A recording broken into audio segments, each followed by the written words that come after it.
Hi hello ನಮಸ್ಕಾರ. Welcome to Anika Abhishek cooking and vlogs channel. ಹೇಗಿದ್ದೀರಾ? ನನ್ನ 21 ಡೇಸ್ ವೆಯ್ಟ್ ಲಾಸ್ ಚಾಲೆಂಜ್ನ ಡೇ 5 ರೊಟೀನ್ ಇದು. ಸೊ ಅರ್ಲಿ ಮಾರ್ನಿಂಗೇ ಎದ್ದು ನಾನು ಆಲ್ಮೋಸ್ಟ್ 5:15 5:30 ಆಗಿದೆ. ಸೊ ಬೆಳಗ್ಗೆನೇ ಎದ್ದು ನಾರ್ಮಲಾಗಿ ಹಾಟ್ ವಾಟರ್ನ ಕುಡಿತಾ ಇದ್ದೀನಿ ಸೋಂಪು ಜೊತೆ. ತುಂಬ ಏನು ನನಗೆ ಡಿಟಾಕ್ಸ್ ಮಾಡ್ಕೊಳ್ಳೋಕೆ ಟೈಮ್ ಸಿಗಲಿಲ್ಲ ಅಂದರೆ ಈ ರೀತಿ ಜೀರಾ ಅಥವಾ ಸೋಂಪು ಜೊತೆ ನಾನು ಹಾಟ್ ವಾಟರ್ನ ಕುಡಿತೀನಿ. ಸೊ ಬೆಳಗ್ಗೆ ಎದ್ದು ಈ ರೀತಿ ಕುಡಿಯೋದ್ರಿಂದ ಡಿಟಾಕ್ಸ್ ಆಗುತ್ತೆ. ಇದನ್ನು ನಾನು ನಿಮಗೆ ತುಂಬ ಸರಿ ಇನ್ಫಾರ್ಮ್ ಮಾಡಿದ್ದೀನಿ. ಸೊ ಬೆಳಗ್ಗೆನೇ ಎದ್ದು ಈ ರೀತಿ ನಾನು ಡಿಟಾಕ್ಸ್ ವಾಟರನ್ನು ಕುಡಿದ್ಬಿಟ್ಟು ವಾಕ್ ಹೋಗೋಣ ಅಂತ ಹೇಳಿ. ಆ್ಯಕ್ಚುಲಿ ಇವತ್ತು ನಾನು ಫಾಸ್ಟಿಂಗ್ ಇರೋದ್ರಿಂದ ಇವತ್ತು ಯಾವುದೇ ಥರ ಊಟನೂ ತೊಗೊಳ್ಳಲ್ಲ. ಆಲ್ಮೋಸ್ಟ್ ಟೈಮ್ ಕೂಡ ಆಗಿಬಿಟ್ಟಿದೆ. ನೋಡ್ತಾ ಇರೋದು ಬೆಳಕೆ ಆಗಿಬಿಟ್ಟಿದೆ. ಯೂಶ್ವಲಿ ನಾನು ವಾಕ್ ಮಾಡುವಾಗ ಇನ್ನೂ ಸನ್ರೈಸ್ ಆಗಿರಲ್ಲ, ಬಟ್ ಇವತ್ತು ಆಲ್ಮೋಸ್ಟ್ ಬೆಳಕಾಗ್ಬಿಟ್ಟಿದೆ ಇಲ್ಲೇ ಕಿಚನ್ ವಿಂಡೋದಲ್ಲೇ.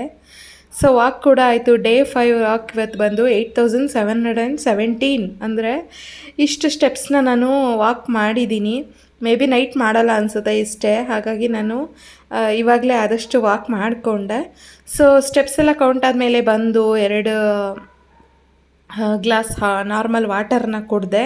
ಸೊ ಯೋಗ ಎಕ್ಸಸೈಸ್ ಎಲ್ಲ ಮುಗಿಸಿ ಫ್ಯಾಟ್ ಕಟರ್ ಡ್ರಿಂಕನ್ನು ಕುಡಿಯೋಣ ಅಂತ ಹೇಳಿಬಿಟ್ಟು ಬಾದಾಮ್ಗೊಂದು 2 ಸ್ಪೂನು, ಹಾಗೆ 1 ಸ್ಪೂನ್ ಚಿಯಾ ಸೀಡ್ಸು, ಹಾಗೆ ಪುದೀನ ಸೊಪ್ಪು ಎಲ್ಲನೂ ಹಾಕಿ 1 ಗ್ಲಾಸ್ ವಾಮ್ ವಾಟರಲ್ಲಿ ನಾನೀಗ ಕುಡಿತಾ ಇದ್ದೀನಿ. ಸೊ ಇದು ನನ್ನ ಫ್ಯಾಟ್ ಕಟರ್ ಡ್ರಿಂಕ್ ಆಗಿರುತ್ತೆ. ಸೊ ಇದಾದಮೇಲೆ ನಾನಿವಾಗ ಬ್ರೇಕ್ಫಾಸ್ಟ್ಗೆ ರೆಡಿ ಮಾಡ್ಕೊಳ್ಳೋಣ ಅಂತ ಹೇಳಿ ಅನ್ಕೋತಾ ಇದ್ದೀನಿ. ಸೊ ಬ್ರೇಕ್ಫಾಸ್ಟ್ಗೆ ನಾನಿವತ್ತು ಬಂದು ಓಟ್ಸ್ ದೋಸೆ ಚಿಲ್ಲ ಮಾಡ್ಕೋಬೇಕು ಅಂತ. ಯಜಮಾನ್ರಿಗೂ ಕೂಡ ಬಾದಾಮಿ ವಾಲ್ನಟ್ಸ್ ಎಲ್ಲ ಸೋಕ್ ಮಾಡಿ ಇಟ್ಟಿದ್ದೆ. ಅವರಿಗೂ ಕೂಡ ಅದೆಲ್ಲ ರೆಡಿ ಮಾಡಿ ಇಟ್ಬಿಟ್ಟು ನೆಕ್ಸ್ಟು ನಾನು ಕೂಡ ನಾರ್ಮಲಾಗಿ ಏನಾದರೂ ಹಾಟ್ ವಾಟರ್ ಆ ಥರ ಕುಡಿಯೋಣ ಅಂತ ಹೇಳ್ಬಿಟ್ಟು ನಾರ್ಮಲ್ ವಾಟರ್ನ ಕುಡಿತಾ ಇದ್ದೀನಿ. ಸೊ ಇವತ್ತಿನ ದಿನ ಫುಲ್ ವಾಟರು ಜ್ಯೂಸು ಈ ಥರನೇ ಇರುತ್ತೆ. ಸೊ ಇದನ್ನು ನಾನೀಗ ತೊಗೊಳ್ತೀನಿ. ಕಂಪ್ಲೀಟಾಗಿ 5th ಡೇ ಫಾಸ್ಟಿಂಗ್ ಇರೋದ್ರಿಂದ ಬರೀ ಲಿಕ್ವಿಡ್ ಜ್ಯೂಸಲ್ಲೇ ನಾನು ಆಲ್ಮೋಸ್ಟ್ ಡೇನ ಕಂಪ್ಲೀಟ್ ಮಾಡಿದೆ. ಏನೂ ಶೂಟ್ ಮಾಡ್ಕೊಳಕ್ಕೆ ಹೋಗಲಿಲ್ಲ.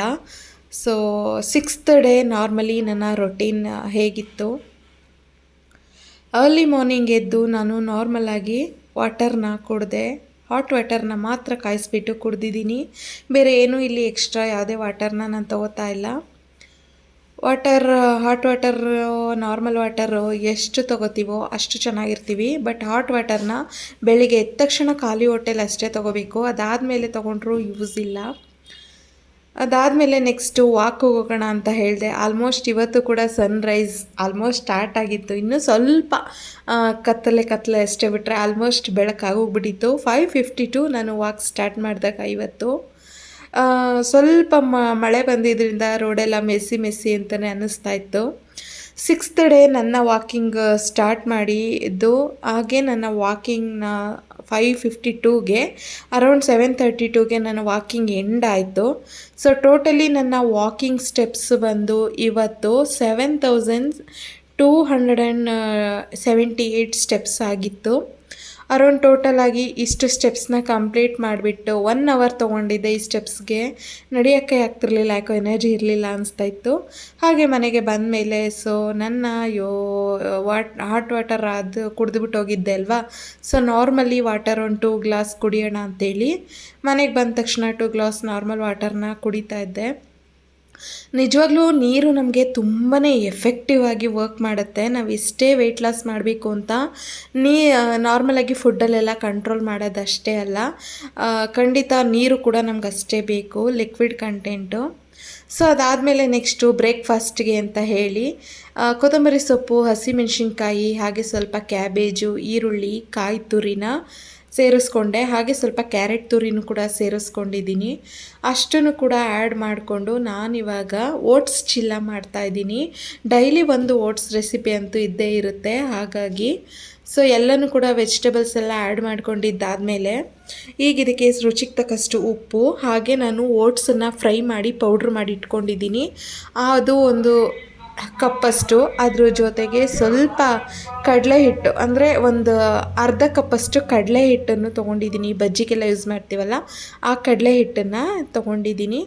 ಅದ್ರ ಜೊತೆಗೆ ನೀರನ್ನು ಹಾಕಿ ಅದೆಷ್ಟು ದೋಸೆ ಕಂಟೆಂಟ್ ಎಷ್ಟು ಬೇಕು ನನಗೆ ಆ ಕನ್ಸಿಸ್ಟೆನ್ಸಿಗೆ ನಾನಿಲ್ಲಿ ನೀಟಾಗಿ ಇದನ್ನು ಮಿಕ್ಸ್ ಮಾಡಿ ಇಟ್ಕೋತಾ ಇದ್ದೀನಿ. ಇಮಿಡಿಯೇಟಾಗೂ ಹಾಕ್ಕೋಬೋದು, ಇಲ್ಲ ಒಂದು 10 ನಿಮಿಷನೂ ಮಾಡ್ಕೋಬೋದು. ನಾನು ಫ್ರೆಶ್ ಅಪ್ ಆಗಿ ಬರೋಷ್ಟರಲ್ಲಿ ಇದು ಪರ್ಫೆಕ್ಟಾಗಿ ಆಗಿರುತ್ತೆ. ಹಾಗಾಗಿ ನಾನು ಇದನ್ನು ಈಗಲೇ ಎಲ್ಲ ಕಟ್ ಮಾಡಿ ಇಡ್ತಾಯಿದ್ದೀನಿ.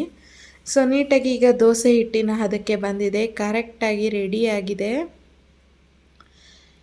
ಈ ಥರ ದೋಸೆ ಚಿಲ್ಲಗಳು ಅಥವಾ ಓಟ್ಸ್, ಕಡಲೆ ಹಿಟ್ಟು, ಈ ಗೋಧಿ ಹಿಟ್ಟು ಈ ರೀತಿ ಚಿಲ್ಲಗಳನ್ನ ತಿನ್ನೋದ್ರಿಂದ ಈ ಥರ ತರಕಾರಿ ಮಿಕ್ಸ್ ಮಾಡಿ ವೆಯ್ಟ್ ಲಾಸ್ಗೂ ಹೆಲ್ಪ್ ಆಗುತ್ತೆ, ಹೊಟ್ಟೆನೂ ತುಂಬುತ್ತೆ, ಒಂಥರ ಟೇಸ್ಟಿಯಾಗೂ ಚೆನ್ನಾಗಿರುತ್ತೆ. ಇದನ್ನು ಪ್ಲೇನಾಗಿ ಬರೀ ಕಡಲೆ ಹಿಟ್ಟಲ್ಲೂ ತಿನ್ಬೋದು, ಇಲ್ಲ ಬರೀ ಓಟ್ಸ್ ಪೌಡ್ರಲ್ಲೂ ತಿನ್ಬೋದು, ಇಲ್ಲ ಬರೀ ಜೋಳದ ಹಿಟ್ಟಲ್ಲೂ ತಿನ್ಬೋದು, ಇಲ್ಲ ಪ್ಲೇನಾಗಿ ಗೋಧಿ ಹಿಟ್ಟಲ್ಲೂ ತಿನ್ಕೋಬೋದು. ಬಟ್ ಎಲ್ಲ ಮಿಕ್ಸ್ ಮಾಡಿ ತಿನ್ನೋದ್ರಿಂದ ಒಂದು ರೀತಿ ವಿಟಮಿನ್ನು ಪ್ರೋಟೀನ್ ಎಲ್ಲ ಚೆನ್ನಾಗೂ ಸಿಗುತ್ತೆ, ನಮಗೂ ಸ್ಟ್ರೆಂತ್ ಇರುತ್ತೆ ಅಂತೇಳಿ ನಾನಿಲ್ಲಿ ಕಡಲೆ ಹಿಟ್ಟು ಓಟ್ಸ್ ಎರಡೂ ಮಿಕ್ಸ್ ಮಾಡಿ ಹಾಕ್ಕೊಂಡಿದ್ದೀನಿ. ಸೊ ನೋಡಿ, ಇದು ಹಾಕ್ತಾ ಇದ್ದಂಗೆ ಬೇಯೋದಕ್ಕೆ ಸ್ಟಾರ್ಟ್ ಆಗುತ್ತೆ, ಅಲ್ಲಲ್ಲೇ ಡ್ರೈ ಆಗ್ತಾ ಇದೆ. ಸೊ ನೀಟಾಗಿ ಈ ರೀತಿ ಆ ಹಿಟ್ಟನ್ನು ಈ ರೀತಿ ಸ್ಪ್ರೆಡ್ ಮಾಡ್ಕೋಬೇಕು. ದೋಸೆ ಹಿಟ್ಟಿನ ಥರ ಬಳಿಯೋದಕ್ಕೆ ಬರಲ್ಲ, ಜಸ್ಟ್ ಅಲ್ಲಲ್ಲೇ ಅದನ್ನು ಸ್ಪ್ರೆಡ್ ಮಾಡ್ಕೋತಾ ಹೋಗಬೇಕಷ್ಟೆ.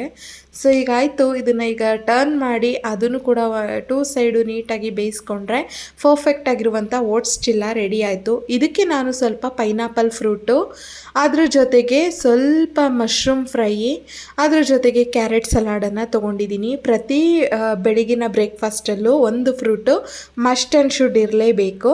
ನಾನಿವತ್ತು ಪೈನಾಪಲ್ನ ತೊಗೊಂಡಿದ್ದೀನಿ. ಸೊ ಇದಿಷ್ಟನ್ನು ತೊಗೊಂಡಿದ್ದು ಆಯಿತು. ಸೊ ಇದಿಷ್ಟನ್ನು ತಿಂದುಬಿಟ್ಟು ನಾನು ಬ್ರೇಕ್ಫಾಸ್ಟಲ್ಲಿ ನಾನು ಗ್ರೀನ್ ಟೀನ ತೊಗೋತೀನಿ. ಗ್ರೀನ್ ಟೀ ಬಂದು ಒಂದು 10 ನಿಮಿಷ ಬಿಟ್ಟು ತೊಗೊಂಡ್ರೂ ಆಗುತ್ತೆ, ಇಲ್ಲ ತಿಂತಾ ಇರುವಾಗಲೇ ತೊಗೊಂಡ್ರೂ ಆಗುತ್ತೆ. ಇನ್ನು ನನ್ನ ಮಧ್ಯಾಹ್ನದ ಲಂಚ್ಗೆ ಬಂದರೆ ರಾಗಿ ಮುದ್ದೆ ಹಾಗೆ ಮೊಳಕೆ ಕಾಳು ಸಾಂಬಾರು, ಅದ್ರ ಜೊತೆಗೆ ಒಂದು ಆಮ್ಲೆಟ್, ಅಂದರೆ ಪ್ಲೈನ್ ಆಮ್ಲೆಟ್, ಬೇರೆ ಏನೂ ಇಲ್ಲ, ಪ್ಲೈನ್ ಆಮ್ಲೆಟು, ಅದ್ರ ಜೊತೆಗೆ ಸ್ವಲ್ಪ ಕ್ಯಾರೆಟು ಹಾಗೆ ಸೌತೆಕಾಯಿ ಸಲಾಡು. ಇಲ್ಲಿ ರಾಗಿ ಮುದ್ದೆ ತಿಂತಿರೋದ್ರಿಂದ ನಾನು ಚಪಾತಿ ಅಥವಾ ರೈಸ್ ಏನೂ ತೊಗೊಳ್ಳಲ್ಲ, ಅದೇ ಹೊಟ್ಟೆ ತುಂಬುತ್ತೆ. ಇನ್ನು ನನ್ನ ಸಂಜೆ ಸ್ನ್ಯಾಕ್ಸ್ ಅಂತ ಬಂದರೆ ಪೈನಾಪಲ್ನ ಈ ರೀತಿ 2 ಸೈಡ್ ರೋಸ್ಟ್ ಮಾಡಿ ಪೆಪ್ಪರ್ ಸಾಲ್ಟು ಹಾಗೆ ಚಿಲ್ಲಿ ಪೌಡರ್ನು ಕೂಡ ಮೇಲೆ ಹಾಕ್ಕೊಂಡಿದ್ದೆ, ಸ್ಪೈಸಿಯಾಗಿ ಚೆನ್ನಾಗಿರುತ್ತೆ ಅಂತ. ಹಾಗೆ ಅದ್ರ ಜೊತೆಗೆ ಗ್ರೀನ್ ಟೀನು ತೊಗೊಂಡಿದ್ದೀನಿ. ಇನ್ನು ನನ್ನ ರಾತ್ರಿ ಊಟಕ್ಕೆ ಬಂದರೆ ಸಂಡೇ ಆಗಿರೋದ್ರಿಂದ ಭಾರ್ಗವರಿಗೆ ಹಾಗೆ ಎಲ್ಲ ಮನೆಯವ್ರಿಗೆಲ್ಲ ಫಿಶ್ಶು ಕಬಾಬ್ ಎಲ್ಲ ತಂದಿದ್ರು, ನನಗೂ ಕೂಡ ಫಿಶ್ ಫ್ರೈ ತೊಗೊಬಂದಿದ್ರು. ಸರಿ, ಅದನ್ನೇ ಡಿನ್ನರ್ ಆಗಿ ನಾನು ಚೇಂಜ್ ಮಾಡಿಕೊಂಡೆ, ಬೇರೆ ಇನ್ನೇನೂ ತೊಗೋತಾ ಇಲ್ಲ, ಜಸ್ಟ್ ಒಂದು ಪ್ಲೇಟ್ ಫಿಶ್ ಕಬಾಬನ್ನು ತೊಗೊಂಡು ಕಂಪ್ಲೀಟ್ ಮಾಡಿದ್ದೀನಿ. ಇದು ನನ್ನ 5th ಮತ್ತು 6th ಡೇಯ ರೊಟೀನ್ ಆಗಿತ್ತು. 7th ಡೇಯಲ್ಲಿ ಮತ್ತೆ ಸಿಗ್ತೀನಿ. ಅಲ್ಲಿವರೆಗೂ ವಿಡಿಯೋ ನೋಡಿದವ್ರಿಗೆಲ್ಲ thank you so much. Bye all.